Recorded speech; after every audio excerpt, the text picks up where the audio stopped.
Newsline.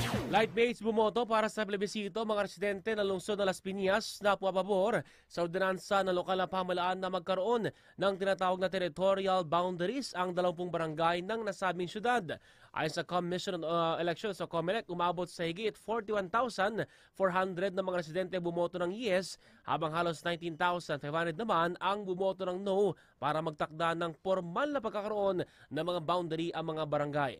Alinsunod po sa Ordinance Number 1941-23, Series of 2023, ibinatay sa isinagawang cadastral survey ng Department of Environment and Natural Resources noong Marso noong taong 2015 ang teritoryo ng mga barangay. Dagdag pa ang ordinansa na karamihan na mga barangay sa Las Piñas ay nilikha sa pamagitan ng Presidential Decree at hindi natukoy kung ano ang sukat at hangganan nito kung kaya naman hindi alam ng mga barangay ang kanilang nasasakupan.